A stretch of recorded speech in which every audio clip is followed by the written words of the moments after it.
Civil protection legal services జాతీయ అధ్యక్షుడు సయ్యద్ అబ్దుల్ కరీం గారి ఆదేశాల మేరకు తెలంగాణ రాష్ట్ర ఉపాధ్యక్షురాలు సరోజ ఆధ్వర్యంలో కరీంనగర్ వివేకానంద జూనియర్ కళాశాలలో సే నో టు డ్రగ్స్ అవగాహన కార్యక్రమం చేపట్టారు.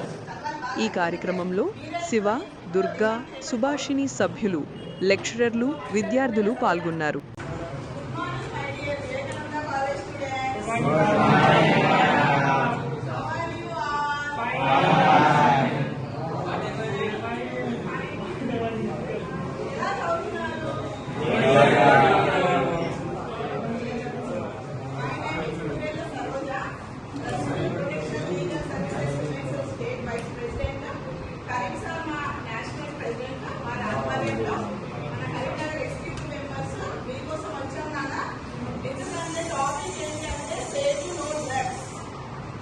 Nowadays, drugs